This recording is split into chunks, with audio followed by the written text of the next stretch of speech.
Nouvelle vidéo de ce cours dans laquelle nous allons approfondir notre connaissance sur le fichier Vagrant File. Ainsi, en se plaçant sur notre distribution Linux Ubuntu, notre fichier Vagrant File créé dans la précédente vidéo se trouve au sein du dossier de travail nommé Vagrant. Donc en y accédant, comme ceci, puis en listant son contenu, note à l'écran la présence de notre fichier Vagrant File. Et pour les besoins de cette démonstration, nous allons tout simplement le supprimer puis en créer un autre. Pour cela, sers-toi de la commande rm pour supprimer le fichier Vagrant File. Mais bien avant de continuer, posons-nous la question, c'est quoi exactement le fichier Vagrant File? Et c'est tout simplement un fichier qui va décrire le type de machine dont ton environnement de travail a besoin et comment procéder pour la configurer et l'approvisionner. L'objectif est de ne disposer qu'un seul fichier par projet et de t'assurer de le garder dans un système de contrôle de version. Même si tu ne gères pas un environnement de production, garde à l'esprit qu'il s'agit d'une infrastructure en tant que code. De plus, si tu travailles dans une équipe de développement et que tout le monde doit disposer d'un même environnement, cela te permettra de partager ton environnement Vagrant avec les autres développeurs. Ainsi, pour obtenir un fichier Vagrant File au sein de notre répertoire actuel de travail, sers-toi de la commande vagrant init suivi de l'option M pour un contenu très minimal. Étant créé, accède à son contenu en te servant d'un éditeur de test. Dans mon cas, j'utiliserai l'éditeur Nano, mais tu peux toutefois utiliser l'éditeur VI.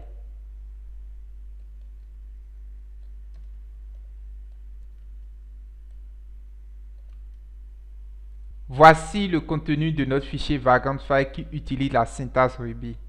Pas besoin que tu sois un expert en Ruby, car tu t'occuperas uniquement de l'affectation de variables. Cependant, pour ma petite expérience, j'ai vu des fichiers Vagrant assez complexes et je t'assure que tu peux faire d'énormément de choses assez intéressantes en utilisant le langage Ruby. Essayons de décortiquer, de détailler le contenu de ce fichier Vagrant File. Et le tout premier paramètre à définir est la version de Vagrant à utiliser.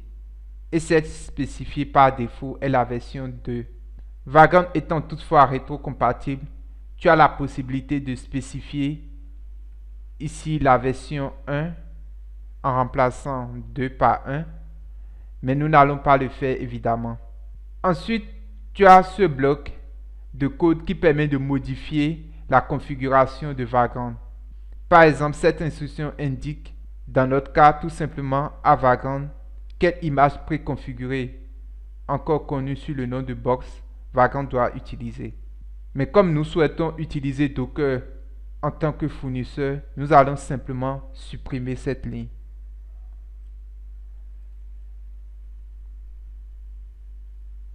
Et entrer plutôt la directive config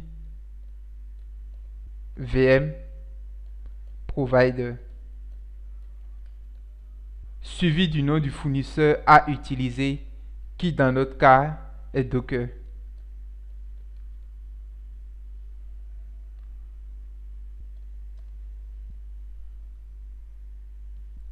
Ensuite, la prochaine directive permettra de modifier notre fournisseur Docker et le premier attribut à définir est le nom de l'image du conteneur qui sera exécuté. Pour cela, entre le paramètre d.image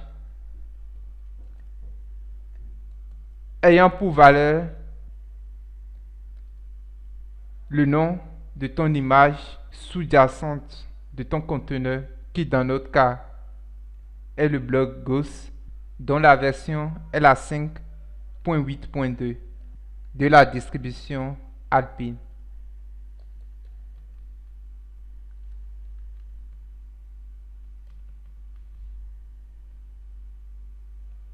La deuxième configuration concerne le paramétrage de port.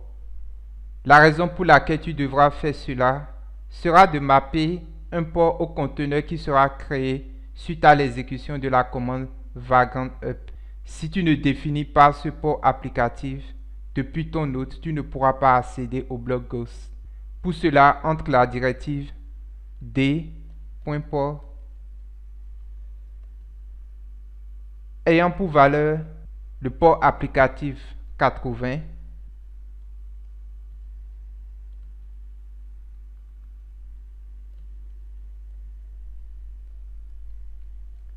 associé au port 2368. Une fois ces paramètres définis, avant de sauvegarder ton fichier Vagrant, entre la directive end, sauvegarde ton fichier, puis quitte son édition. Exécute à présent la commande vagrant up.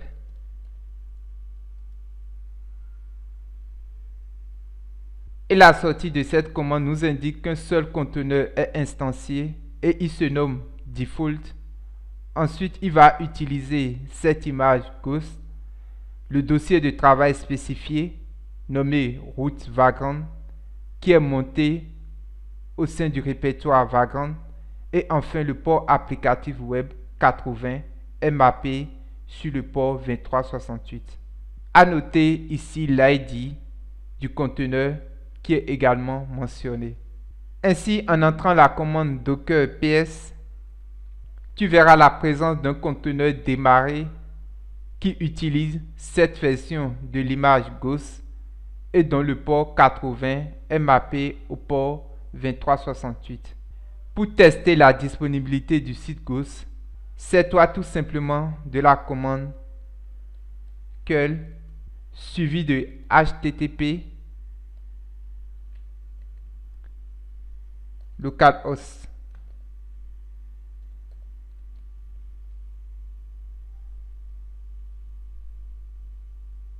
Et voici le résultat en retour qui confirme la disponibilité de notre blog. De même, en entrant la commande IPA, tu peux récupérer l'adresse de ton hôte qui, dans notre cas ici, est la 192.168.1.7, et en entrant cette adresse dans la barre d'URL de mon navigateur, j'accède au site de blog Ghost hébergé au sein du conteneur et instancié par Vagrant. Bien avant de clore cette vidéo, évoquons ce qu'est un répertoire partagé avec Docker. Note que par défaut, si nous ne spécifions rien, Vagrant va configurer un répertoire partagé pour nous, en particulier le dossier qui contient ton fichier Vagrant File. Pour s'en assurer, récupère dans un premier temps l'ID du conteneur qui se trouve au travers de la commande docker ps. Et pour ma part, voici mon ID. Une fois copié, accède à ton conteneur grâce à la commande docker exec suivi des options i et t, puis de l'ID du conteneur copié et enfin du shell bash.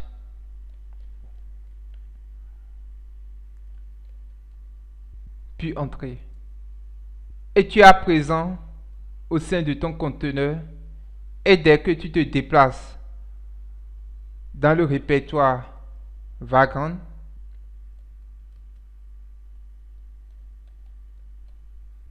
et tu lis son contenu, tu as ici la présence de notre fichier Vagrant File.